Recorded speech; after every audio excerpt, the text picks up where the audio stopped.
வணக்கம், இது உங்கள் தினக்கதிர். கடந்த 2 நாட்களாக மாநிலம் முழுவதும் நடைபெற்ற ஓரணியில் தமிழ்நாடு பொதுக்கூட்டங்களின் போது நடிகர் விஜய் மற்றும் அவரது கட்சியான தமிழக வெற்றிக் கழகம் பற்றி பேசுவதை தடை செய்து அமைச்சர்கள் உட்பட 2ஆம் நிலை தலைவர்களுக்கு திமுக தலைமை தடை உத்தரவு பிறப்பித்தது.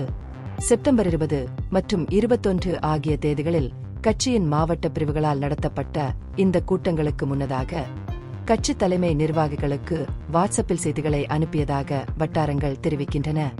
இந்த கூட்டங்களின் போது திமுக தொண்டர்களும் பங்கேற்பாளர்களும் தமிழ்நாடு வெட்கப்பட்டு தலை குனிய விடமாட்டேன் என்று உறுதிமொழி எடுத்துக்கொண்டனர்.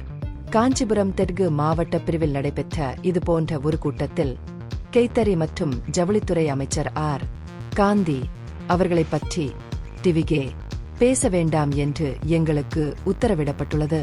அவர்கள் எங்களை பற்றி பேசுகிறார்கள், ஆனால் நாங்கள் பதிலளிக்க அனுமதிக்கப்படவில்லை என்று வெளிப்படையாக கூறினார். இதேபோல் திருவாரூரில் நடந்த கூட்டத்தில் டிவிகே தலைவரும் நடிகருமான விஜய் சில நாட்களுக்கு முன்பு பிரச்சாரம் செய்தபோது திமுக முதன்மை செயலாளர் கே.என். நேரு, நான் இந்த மேடையில் வாயில் பூச்சி பூசிக்கொண்டு நிற்கிறேன் என்று கூறினார். டிவிகே கூட்டத்தை மிஞ்சும் நோக்கில் திருவாரூர் மாவட்ட செயலாளரும் எம்எல்ஏவுமான பூண்டி கே. கலைவாணன் அங்கு ஒரு பெரிய கூட்டத்தை திரட்டினார். இதேபோல் திருச்சியில் நடந்த ஓரணியில் தமிழ்நாடு கூட்டத்தில் ஏராளமான பங்கேற்பாளர்கள் கலந்து கொண்டனர்.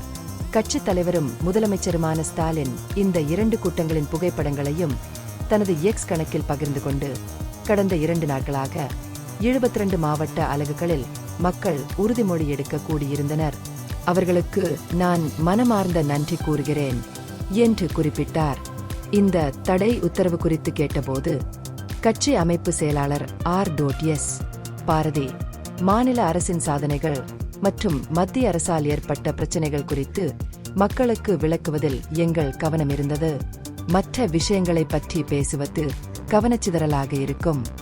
எனவே அவர்கள் தலைப்பில் ஒட்டிக்கொள்ள வேண்டும் என்று நாங்கள் விரும்பினோம். இந்த பகுப்பாய்வு நுண்ணறிவுள்ளதாக கண்டால் முக்கியமான அரசியல் முன்னேற்றங்கள் குறித்த கூடுதல் புதுப்பிப்புகளுக்கு லைக் செய்யவும், ஷேர் செய்யவும், சப்ஸ்கிரைப் செய்யவும். இது உங்கள் தினக்கதிர். நன்றி.